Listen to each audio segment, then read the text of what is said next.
it's Reverend Chris talking to you on Halloween. Just wanted to talk about a tough topic, grief and loss. The reason I'm talking about this topic is because my brother passed away unexpectedly last week. All this week we've been going through a lot, and I actually didn't have time to get a lot of material together for this, but I thought it was an important topic and I did want to talk a little bit about it. The first thing I feel about grief is that we're sad because we're going to miss the person.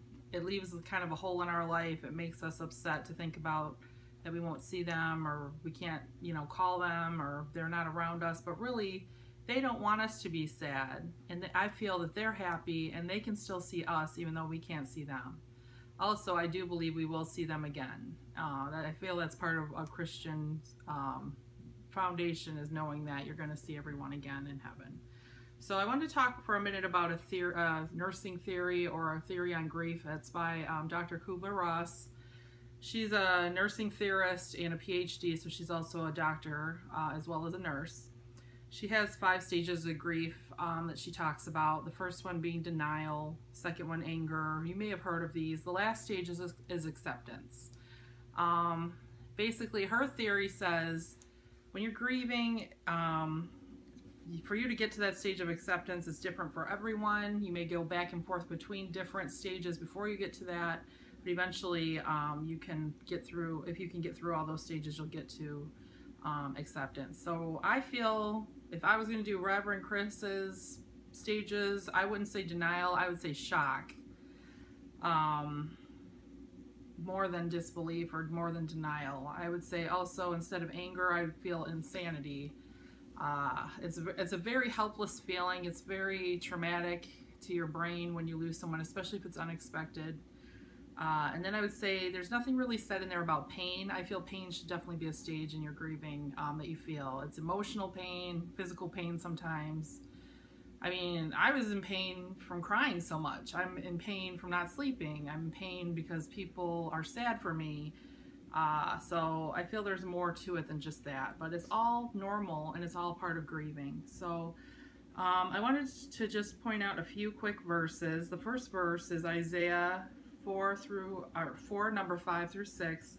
And what I feel that the Bible's saying about those is that we can be healed through Christ, or we are healed through Christ. So the verse goes, upon him was the, sorry about that. It's number 5 says, and with his wounds we are healed. And number 6 is, all we like sheep have gone astray, for we have turned everyone to his own way, but the Lord has laid on him the iniquities of us all. So it's saying he takes our wounds and heals us, and then if we follow him, everything will be set right. So that's very comforting, really beautiful.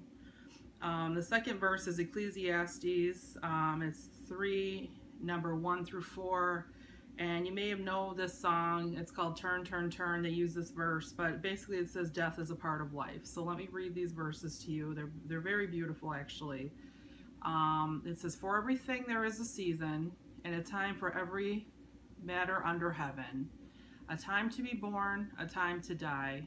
A time to plant, a time to pluck up what is planted, or a time to sow. A time to kill and a time to heal. A time to break down, a time to build up. A time to weep and a time to laugh, a time to mourn and a time to dance. So basically, these verses say a lot of things to me. In life, you're going to go through good times and bad times. To me, it also says, death's a part of life, but happy times are a part of life. So if you can remember that life is made up of all of these things, good things and bad things, and good times will always come and bad times will always come. Sometimes that can help put things more in perspective. The next verse is Romans 8:18, and it reminds us that everything's so temporary. For I consider that the suffering of this present time is not worth comparing with the glory that will be revealed to us. So time on earth is very temporary. We will go to heaven, and that is for eternity. So worrying about things or being so sad and upset, it's easy to do when you're here on earth.